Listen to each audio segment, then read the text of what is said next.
हरे कृष्णा। श्री युधिष्ठिर बोले, हे भगवान, जेठ माह के कृष्ण पक्ष की एकादशी का नाम तथा महत्तम क्या है, सो कृपया कर कहिए। श्री कृष्ण भगवान बोले, हे राजन, ज्येष्ठ मास के कृष्ण पक्ष की एकादशी का नाम अपरा है। यह पुण्य देने वाली है।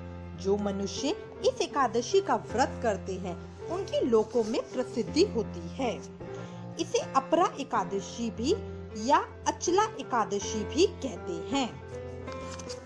अपरा एकादशी के व्रत के प्रभाव से ब्रह्म हत्या, भूत योनि, दूसरे की निंदा आदि के पाप नष्ट हो जाते हैं। इसके व्रत से पर स्त्री के साथ भोग करने वालों की झूठी गवाही, असत्य भाषण, झूठा वेद पढ़ना, झूठा शास्त्र बनाना, झूठी ज्योतिषी, झूठा वैद आदि सबके पाप नष्ट हो जाते हैं। जो क्षत्रिय युद्ध क्षेत्र से भाग जाए तो वह नरक को जाता है। जो शिष्य गुरु से विद्या ग्रहण करते हैं परंतु बाद में उनकी निंदा करते हैं, वे अवश्य ही नरक को जाते हैं। वह भी अपरा का व्रत करने से स्वर्ग को चले जाते हैं।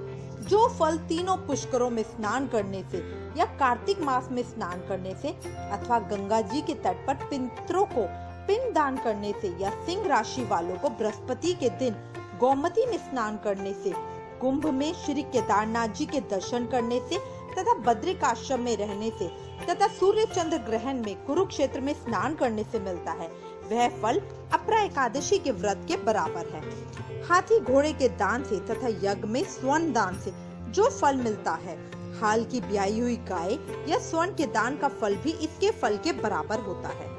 अपरा एकादशी के दिन भक्ति पूर्वक विष्णु भगवान का पूजन करना चाहिए, जिससे अंत में विष्णु पद की प्राप्ति होती है। हे राजन, मैंने यह अपरा एकादशी का महत्तम कहा है। इसे पढ़ने व सुनने से समस्त पाप नष्ट हो जाते हैं। अपरा एकादशी की कथा।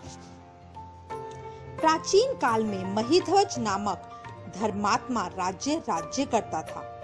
विधि की विडंबना देखिए, उसी का छोटा भाई व्रजध्वज बड़ा ही क्रूर, अधर्मी तथा अन्यायी था। वह अपने बड़े भाई को अपना बैरी समझता था। उसने एक दिन अवसर पाकर अपने बड़े भाई राजा महिध्वज की हत्या कर दी और उसके मृत शरीर को जंगल में पीपल के वृक्ष के नीचे गाड़ दिया। राजा की आत्मा पीपल पर वास करने लगी और आने जाने वालों को सताने लगी। अकस्मात एक दिन धौम्य ऋषि उधर से निकले। उन्होंने तपोबल से प्रेत के उत्पात का कारण तथा उसके जीवन वृतांत को समझ लिया।